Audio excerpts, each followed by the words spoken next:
DateLine. Headline breaking news with just the right amount of sarcasm to make Gordon Ramsay call me the master chef of snark.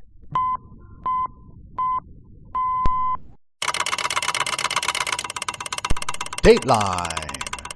Flashback. This from our August 4th show. DateLine. The floor of the House of Representatives. The loony bin was called in with their butterfly nets as former Speaker of the House, who famously said from that same floor of Congress, "I don't know what was so great about the Depression, but that's the name they give it." And who also famously said, "But we have to pass the bill so that you can find out what is in it." California Representative Nancy Pelosi lost her mind last week as she was called out for her hypocrisy. Right on! The Republican congressman from Pennsylvania called Pelosi and other do-nothing Democrats out on the immigration issue, and they're playing politics with Hispanics and American children's lives. You know something that I find quite interesting about the other side? Under the leadership of the former Speaker and under the leadership of their former leader, when in 2009 and 2010, they had the House, the Senate, and the White House, and they knew this problem existed. They didn't have the strength to go after it back then, but now are trying to make a political issue out of it now. As soon as Marino was finished, she then chased him down, running across the floor of the House like a raving lunatic, because the truth always sends a liberal off the deep end.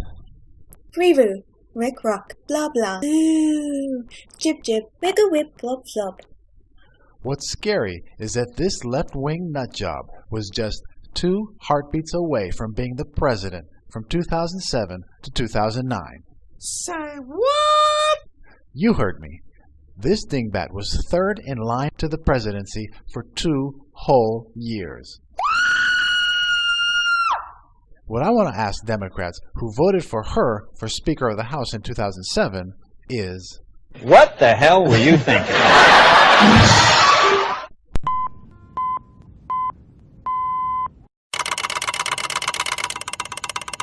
DateLine.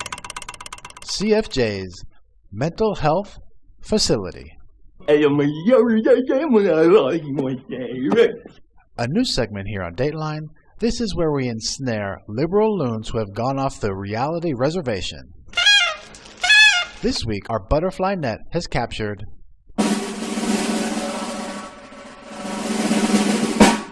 Barack Obama. As we all know, the president is not only suffering from inflated self-worth, That's the fact, yeah! but he has always had deep-rooted narcissistic sociopathic tendencies that, just last week, went stratospheric. In his speech about immigration and his illegal executive order on amnesty, he actually mentioned himself a whopping 91 times. Wow, what a nerd. It's astounding.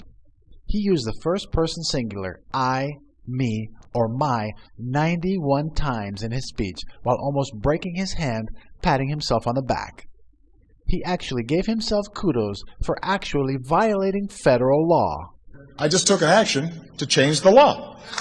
Now, Say what? I just took action to change the law. It's good to be the king. Not only does he flout his narcissistic pride in breaking the law on immigration, but does it with pride. Shame on you, Mr. President.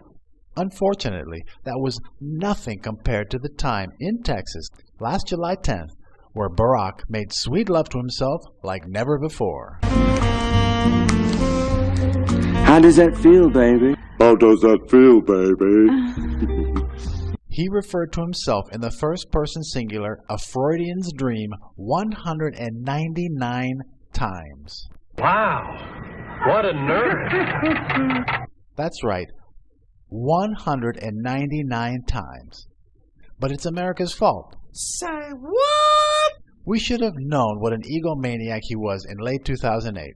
We should have realized what a sociopathic narcissist he was when, after the 2008 election, up to the day he was inaugurated, he actually invented the imaginary office of the president-elect. Never in the history of the United States was there ever such a ludicrous virtual office. He traveled around the country before he actually became president with a made-up seal with an eagle surrounded by the words, Office of the President-elect. Wow, what a nerd. But once we get Obama in our mental health rubber room, we'll try to explain to him how misguided his inflated self-worth is. We will explain to him that, yes, as he said before the midterm elections, his policies were on the ballot. And America, with one singular voice, told him what they thought about his policies and him as president. Boo! You suck!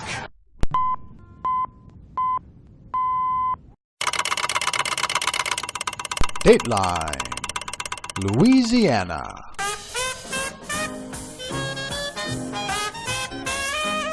As if the huge slap in the face of liberalism a month ago wasn't bad enough, one last good smack happened 2 days ago in the Bayou State. Come on, what's the matter with you?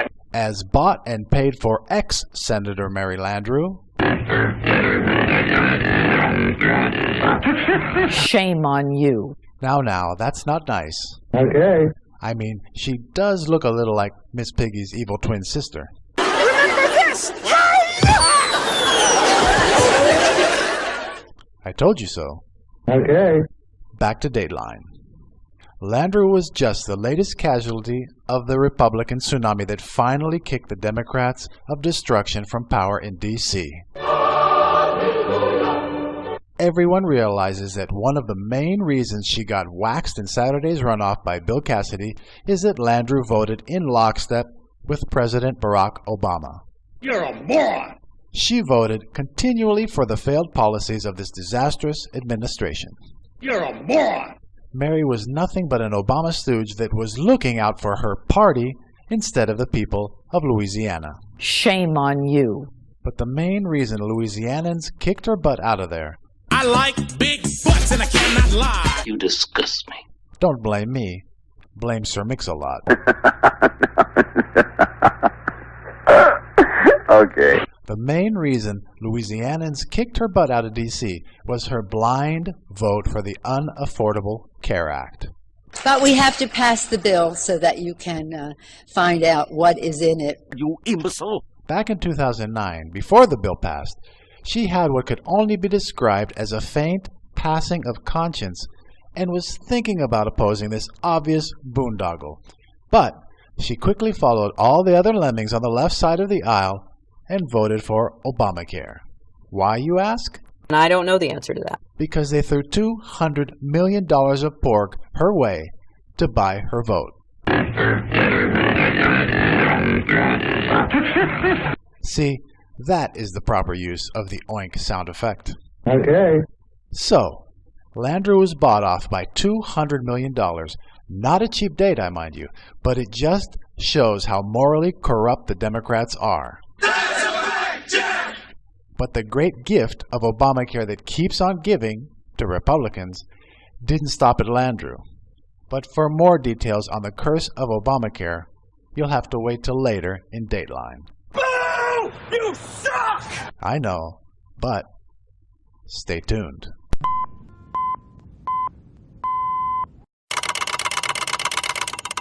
DateLine. Not even a smidgen of corruption. In the latest in the IRS scandal, otherwise known as Obama's impeachable offense, it has taken another Nixonian twist.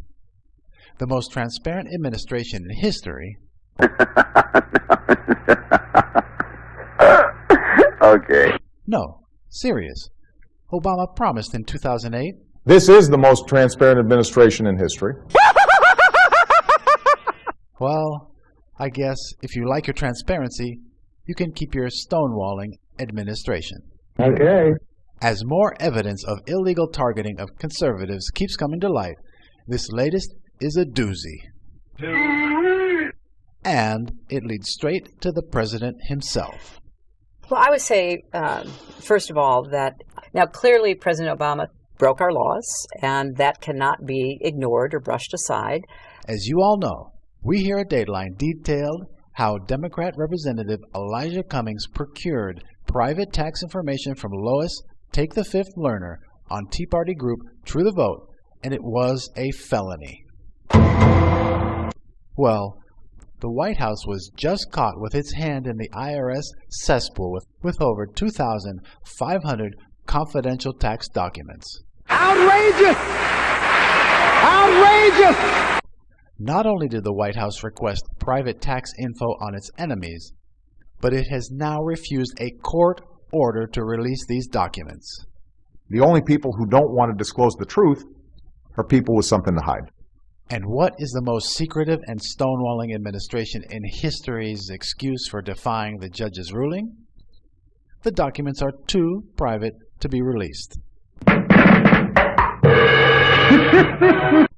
If they were too private, then why did they get them in the first place? And I don't know the answer to that. And what leads this latest IRS scandal twisting road back to President Barack Obama? By law, only the President of the United States can personally request IRS documents. Well, I'm not a crook. So there will be no patsy on this one to lay it off. There will be no imaginary two rogue agents to blame. President Barack Obama requested personal tax information on conservatives to be used before the 2012 election. Shame on you. Maybe that is why the Romney donors were audited into submission in 2011. Shame on you, Mr. President. Glorious will be the day that they impeach Obama for actually doing things Richard Nixon only thought of doing. Amen, brother. Amen.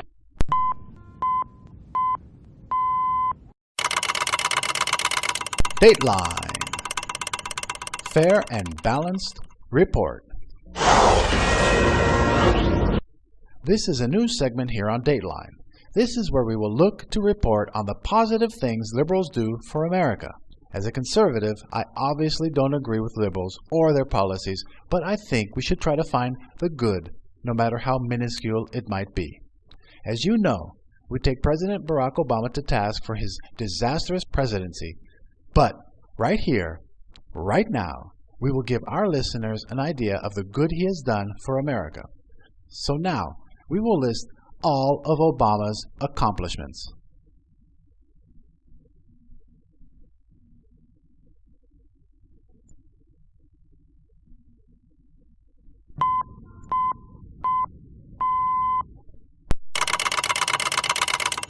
DateLine. Liberal loons on the loose. As most liberals have returned from the funny farm after their 30-day psych eval and suicide watch, they are no smarter than before. You're a moron! It was serenely quiet for a while as Democrats in general mulled over what their pathetic excuses were going to be for America bitch-slapping the liberal agenda just 1 month ago. Come on, what's the matter with you? Now they are back and more delusional than ever. As if doubling down on stupidity in 2012 wasn't bad enough, they have now decided to triple down on stupidity. It's a disturbing pattern. They are on the attack on all fronts, trying to convince Republicans that President Obama cut the deficit. Okay. When I asked them how he did that when he has never, will never, and will become the first two-term president in history to not pass his own budget to cut the deficit, then I wait for an answer.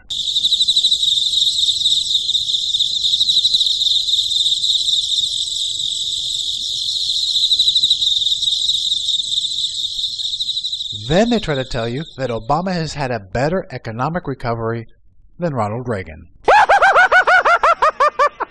No, I'm serious. Oh, no, come on now, baby. You then explain to them that Reagan worked with a Democratic Speaker of the House and passed his budget that made the largest tax cuts in history, and that is the reason Reagan's GDP hit 8% by his third year. And the only answer you get from the libtard? Griggle grubble, clip, jib jib. Pew, pew, pew, pew, pew, pew, pew, pew, pew, pew. And then they try to tell you that Bush crashed the economy in 2008. Say what? I know. For those of you listening, most of you out there know I have written an article on the News Ninja website about January 3rd, 2007, when Nancy Pelosi and Harry Reid inherited 4.6 unemployment from George Bush and the GOP, with the 7th highest labor participation rate in the last 40 years, and they tanked the economy. That's the fact, yeah! Get to the point. I am. Relax. Okay. So, when I explain this to the intellectually challenged, they are dumbfounded as what to say. Don't. But, of course, when all their phonied-up memes and their false flags get debunked and their straw men get burnt to a crisp, they fall back on the old standard, the last resort for the liberal who has gone full retard and who are losing an ideological and fact-based argument. That's racist! That's racist! That's racist! Oh, shut up.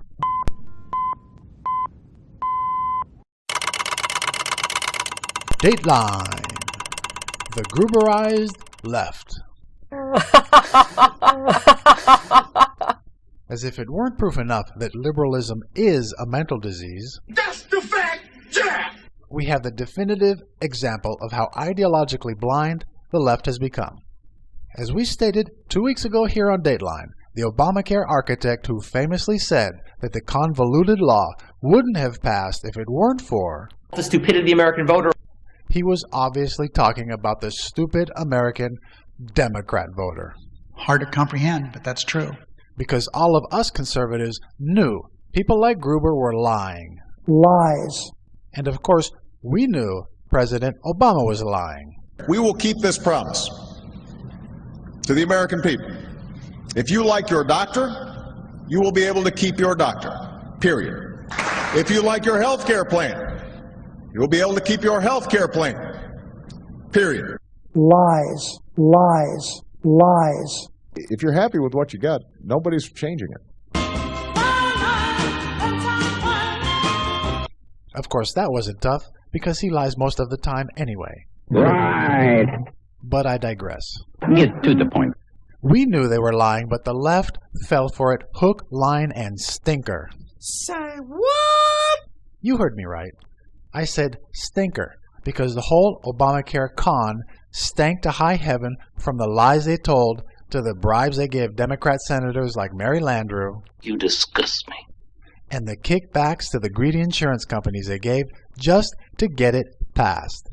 So yes, the stupid American Democrat voter fell for it hook, line, and stinker. Ew. Smells like pee. But that is not the most astounding thing about this whole unaffordable CARE Act disaster. Oh my God. What amazes me is that only a liberal would believe the lie, support the lie, be called stupid by the liars, and then still support not only the lie, but still support the liars that called him stupid and perpetrated the lie in the first place. You imbeciles! It'll never happen. So I must be a fool for asking.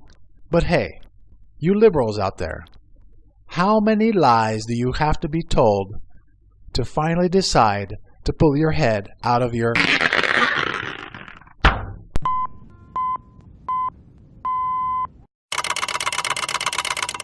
DateLine. The Obamacare curse.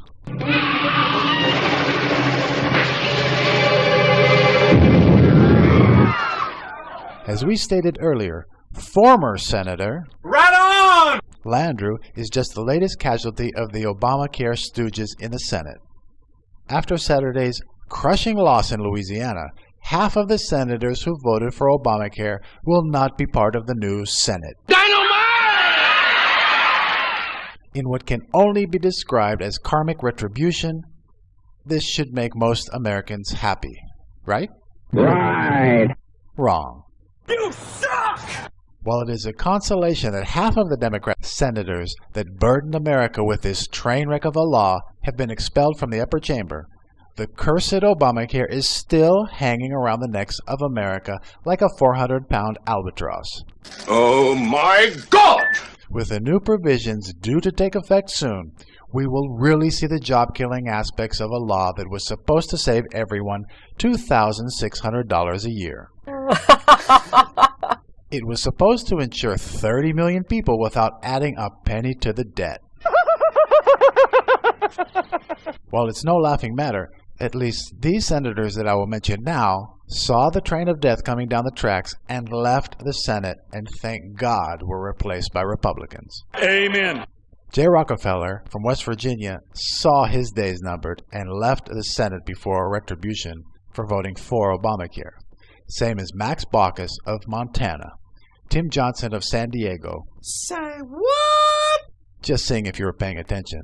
Tim Johnson of South Dakota, Tom Harkin of Iowa, and he was replaced by Tea Party star Joni Ernst, Ben Nelson of Nebraska, another one who had a huge kickback deal just to get his yes vote, Byron Dorgan of North Dakota, Evan Bayh of Indiana, and Roland Barris of Illinois. All left the Senate before they could be voted out by the people. But the sweet revenge came with these senators that ran up against the anti-Obamacare voters and lost in their re-election bid and were replaced by a Republican.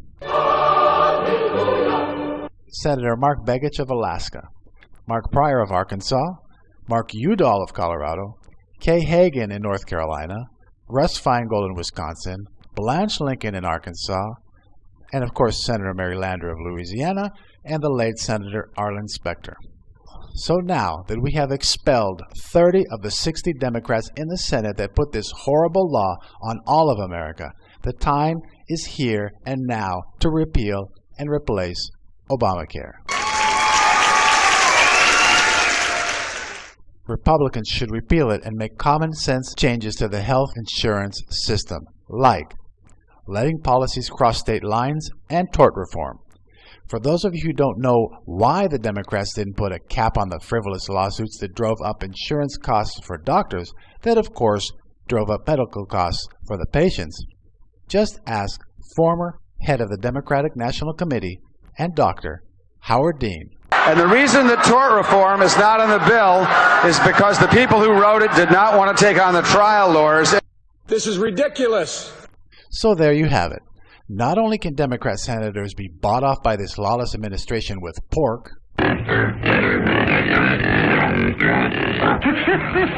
but they can also be intimidated into voting against the American people's interests by one of their biggest special interest groups. Outrageous! Outrageous!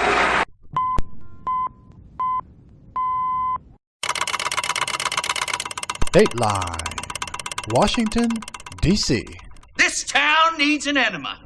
Just when he thought it was safe to let the Republicans have power in D.C., Boehner goes crawling, hat in hand, to Democrat Nancy Pelosi.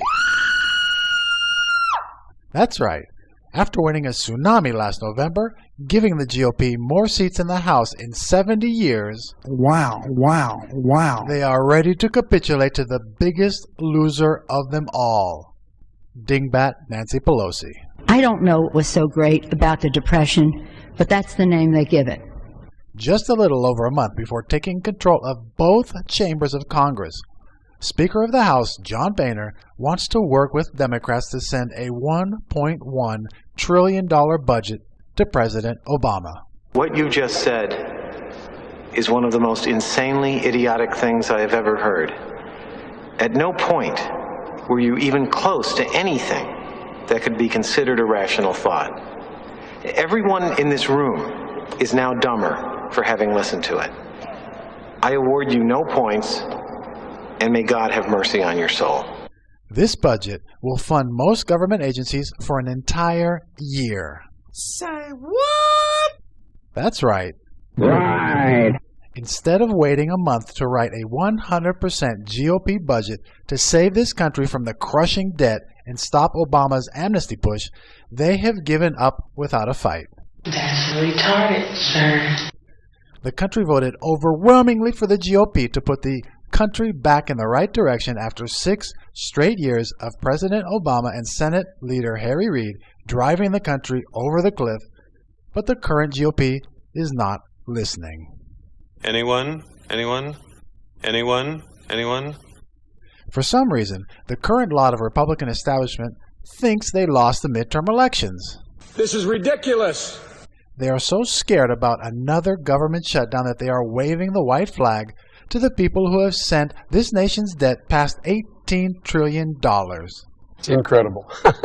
If my memory serves me correct, the GOP got blamed for the last shutdown, and all the cocktail circuit Republicans in D.C. said it would bury us in the 2014 midterms. Were they right? Right. Wrong. We swept through the country, turning it more red than it has been in decades, not only in the House, not only in the Senate, but in the state legislatures as well. That's the fact, Jack! So when people tell you we can't afford another shutdown, not only do they have their head firmly embedded in their backsides, but they are blind to the facts. That's a fact, Jack!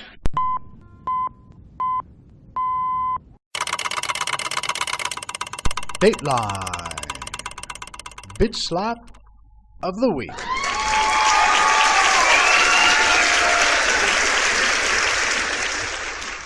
What some might call the most satisfying part of DateLine is here. Dynamite! This is where we administer instant justice. No media disinformation, no liberal spin, facts presented, and retribution given. This week's winner of the Bitch Slap of the Week, Hillary Rodham Clinton. Biatch. While the former First Lady, former Senator, former Secretary of State, we could have slapped her around back in the 90s when Dateline first went on the air for her many scandals at the White House like Travelgate, Come on, what's the matter with you? for her insider trading where she turned $10,000 into $100,000 in one day, What's the idea? for her attempt at what Obama has done in this administration, and that's getting confidential government files on their so-called enemies. We could have also given her quite a few slaps when she was Senator of New York, where she had an abysmal record of do-nothingness with no significant legislation to warrant her exorbitant salary. But you really deserved a good smacking around for your hypocrisy on the Iraq War.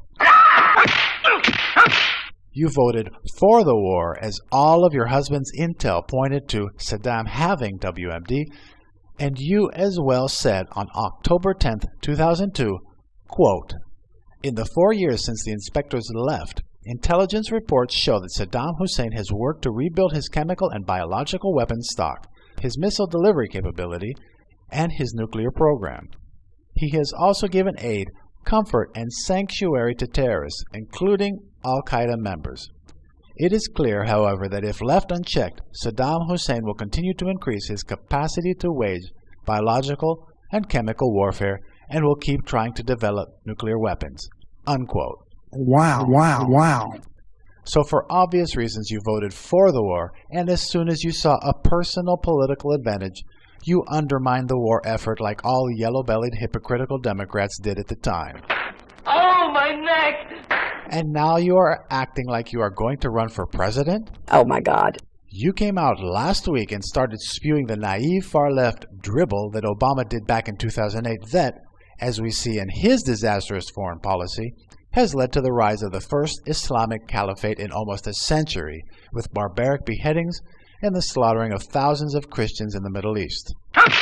At a conference last week, you actually had the nerve to say, "Showing respect even for one's enemies, trying to understand and insofar as psychologically possible, empathize with their perspective and point of view."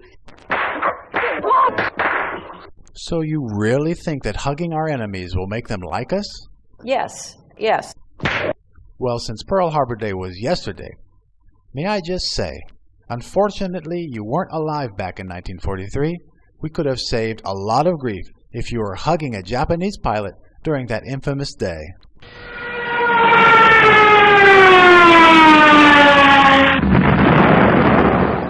Was that over the line? Well, I think it's outrageous. Oh well. Too bad. Now, just for the loony left out there who still propagate the fallacy of the phony war on women mantra, our female producer was responsible for all of the bitch slaps you heard tonight. And for those of you who worried about our producer's hand after all this retribution, no palms were injured during the taping of this segment. Okay. So, Madam Secretary, if you do decide to run for president, Oh my God! we the people will be ready. We will not let America forget how you left the brave heroes of Benghazi without the proper security they requested on multiple occasions, and the night of September 11, 2012, when you didn't lift a finger to rescue them as our consulate burned. That's the fact, Jack! That's a fact, Jack!